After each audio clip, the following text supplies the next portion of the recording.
Chapter 16.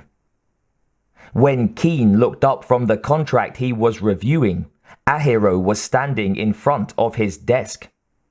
He didn't know how the ninja had gotten past Marcina and into his office, and he didn't feel comfortable asking.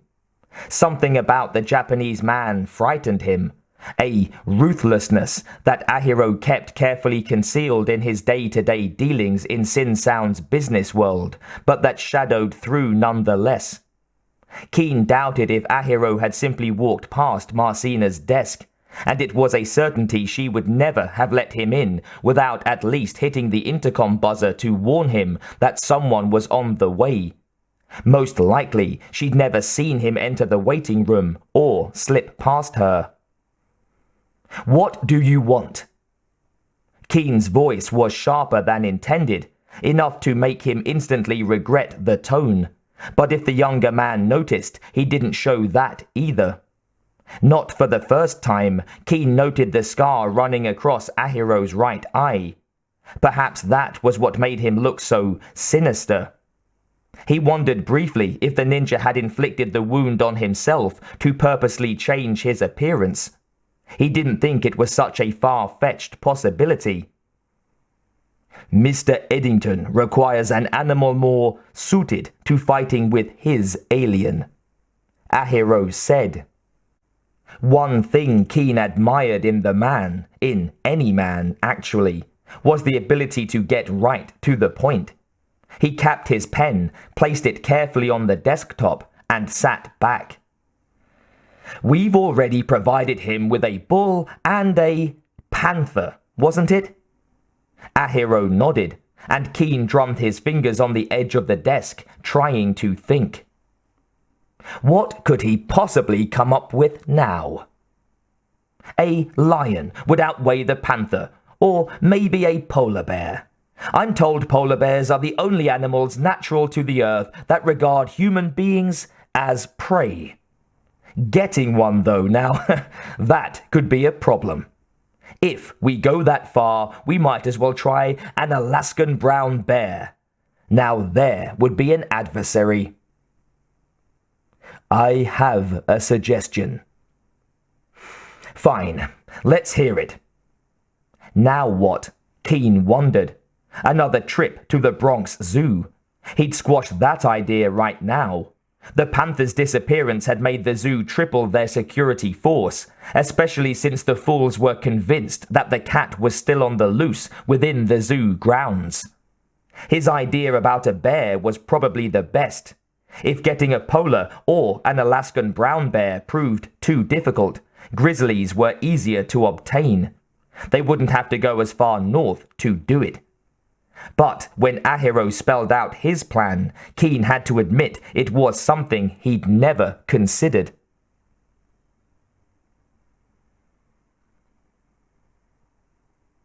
"5 minutes later, he sent Ahiro on his way and instructed Marcina to get Yoriku on the vidphone. They hadn't spoken about Eddington and his project since the plans had first been made for the initial abduction of the egg. But Keen hadn't been lax in his reporting duties. He had kept his superior up to date with twice-weekly memos transmitted with the originals of the mountainous reports from the 2 bioengineers working on the project. Keen didn't know what Yoriku planned to do with all that information, but he had no doubt that the man had some future strategy already mapped out. Yoriku wasn't the only one trying to fine-tune this situation. The idea of choosing Ken Petrillo as their cultist had been conceived and implemented solely by Keen. Every time Keen thought of the jelly vial, in particular, he felt it indicated the caliber of the people with whom he had to deal. It was foolish enough that the composer so readily accepted the coincidental appearance of his long-lost partner. But how could Damon Eddington honestly believe that Ahiro wouldn't see and report Eddington's snatching up of the jelly vial that had fallen out of Petrillo's pocket? Ahiro saw everything and carried it all back to Keen. After, no doubt, he told it all to Yoriku. As for himself, Keen had a serious problem with accepting that the cultist had still possessed an unopened vial. For heaven's sake, the man was a junkie. While going too long without a fix might drive a jelly addict insane, one of the most chemically interesting things about royal jelly was that its victims could take all they wanted. No one had ever died of an overdose. Since when, in the history of drug-induced mankind, did an addict ever exercise self-control? It was utterly ridiculous to think that Ken would carry the stuff around and wait to drink it. Despite Ahiro's claim that Ken had pocketed his ration, what Ken had received at the Church of the Queen Mother before the Japanese man had caught his attention should have gone down his throat before he'd left the building. So many questions, and now this latest, newest phase of the operation, as proposed by Ahiro. Far more risky, it would require advance approval from Yoriku, someone on whom Keen could fall back if necessary. There was a definite risk factor here, and if heads ended up rolling because the bunch of them were caught, Keen wasn't about to go down alone.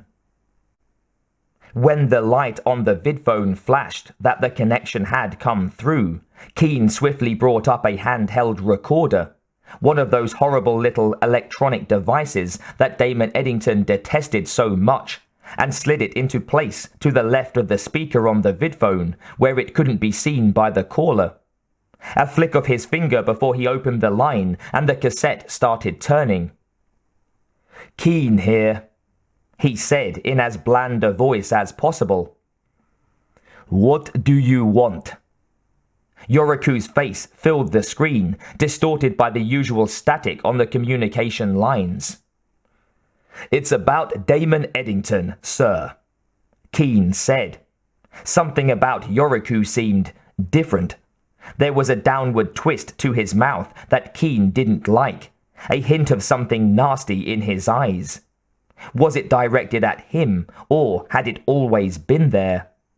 Keen was beginning to wish he hadn't called, despite the need to cover his back. He could have given approval to Ahiro's suggestion on his own, depending on how brave he was feeling. Too late now, though. "So?" Keen blinked. He didn't recall Yoriku ever slipping from his ultra-polite Japanese businessman demeanor, even when he was dispensing the most unpleasant news, like sending a vice president to play travel coordinator. He fought the unaccustomed stutter and won, started over in as smooth a voice as possible. "Damon Eddington needs to obtain a more suitable animal to fight the alien and make his recordings. Ahiro was just here and he suggested—" "You are wasting my time," Yoriku grated. "I have already talked to Ahiro about this." Keen literally saw the man reach forward and hit the disconnect button on the vidphone. A millisecond later, he found himself staring with his mouth open at a blank screen. Nothing looked back at him but his own stupid, dull green reflection. "Shit!" he said crassly as he reached over and stopped the useless recorder.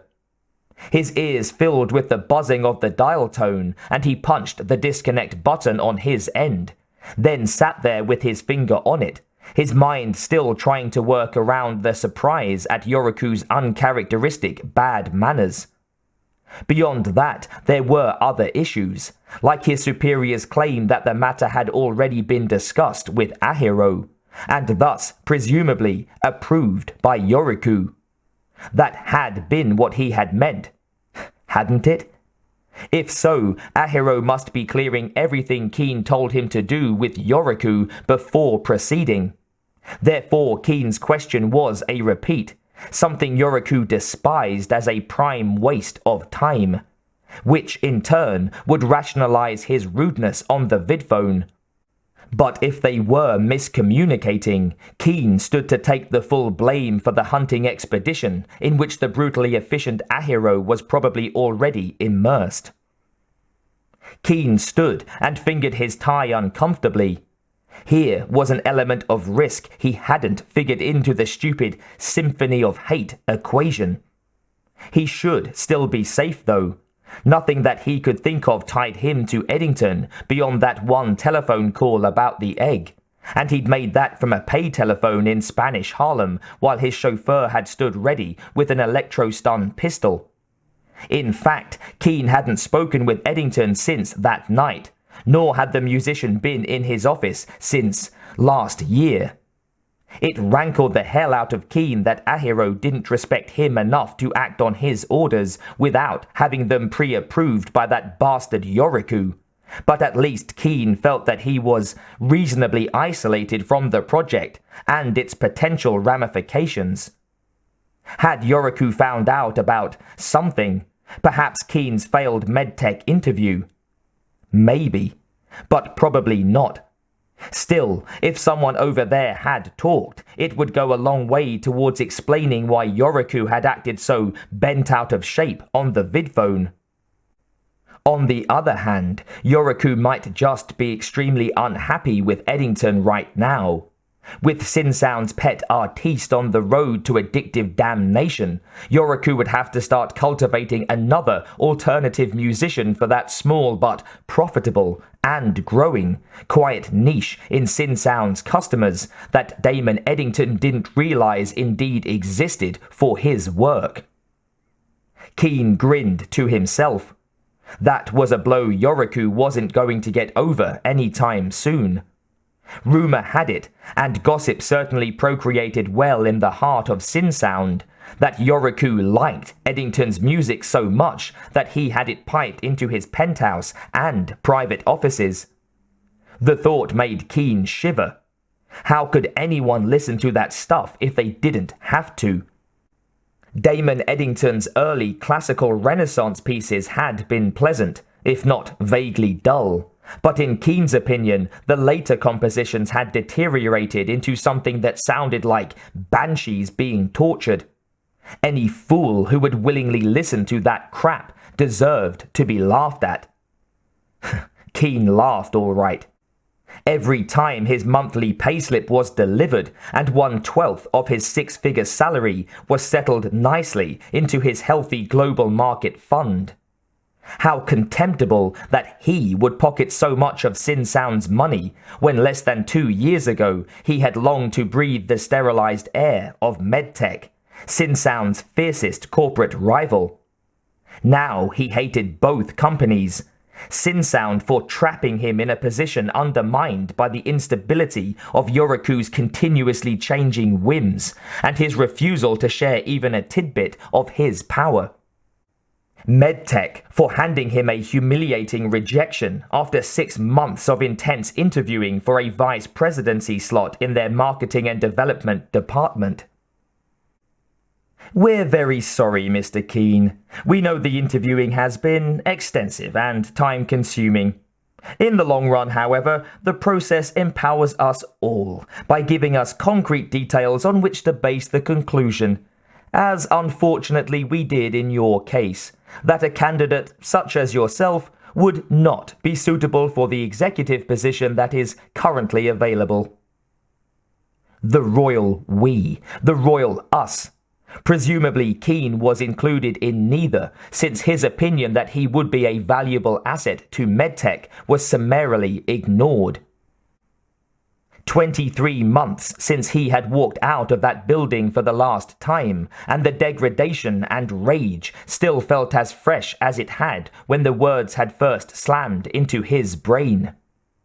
So, Keane sat in his mediocre masquerading as plush office in the Sinsound building, and he laughed at MedTech as well, chuckled long and hard every time he thought of how he had made those self-serving and conceited sons of bitches look like basic horses' asses by engineering and seeing to completion a corporate theft the likes of which the company had never dreamed could take place. Too bad he hadn't been there to enjoy the expression on their uppity blue blood faces the morning they showed up for work and realized their most secret project had been violated. Their alien watchdogs were dead, not to mention the human security guards, and one of their precious alien eggs had disappeared. And the game wasn't over yet.